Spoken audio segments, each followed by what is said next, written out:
Monsieur Forissier. Madame Grégoire. Monsieur le Président, mes chers collègues, face à l'énorme enjeu de renouvellement de la génération d'agriculteurs qui partira à la retraite dans la décennie à venir, nos dispositifs d'aide à l'installation jouent un rôle essentiel. Au-delà, c'est toute la politique autour de l'attractivité des métiers agricoles qui doit faire l'objet d'attention et de toutes les parties prenantes. L'État, bien sûr, dont je rappelle l'intention d'un projet de loi du gouvernement d'ici le printemps 2024, avec une large part consacrée à faciliter la transmission des exploitations et à renforcer leur capacité à résister aux grandes transitions, en particulier celles liées au dérèglement climatique. Mais aussi les questions de formation aux métiers agricoles, du soutien à l'installation des jeunes agriculteurs et ceux en reconversion qui demandent l'engagement des régions. Ainsi, toute initiative, comme c'est le cas ici, qui entend renforcer l'installation de nouveaux exploitants est à soutenir. C'est pourquoi nous voterons ce rapport. J'alerte néanmoins sur le cadre juridique de cette avance remboursable forfaitaire pour éviter qu'elle ne soit retoquée car considérée comme une aide masquée. Mais cette situation pose la question des raisons réelles de ces retards de paiement.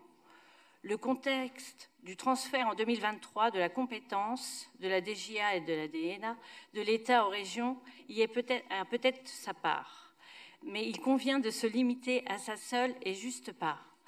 Je rappelle que l'État a bien transféré l'intégralité de ses crédits dévolus à la DGA aux régions.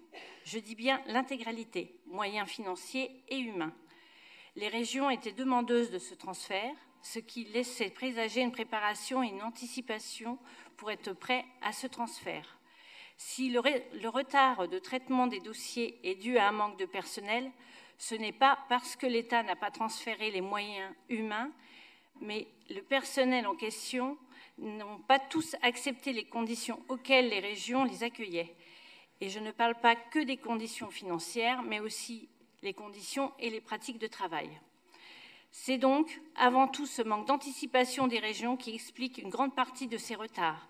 Manque d'anticipation du volume à traiter, manque d'anticipation des moyens nécessaires à l'accueil dans les bonnes conditions de ce nouveau personnel, manque d'anticipation de l'acculturation nécessaire des régions à des dispositifs préexistants.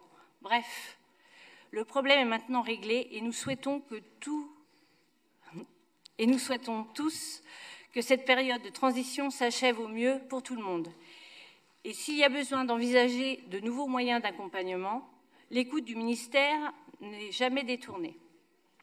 Mais à un moment donné, il faut simplement que chacun reprenne ses responsabilités. Je vous remercie.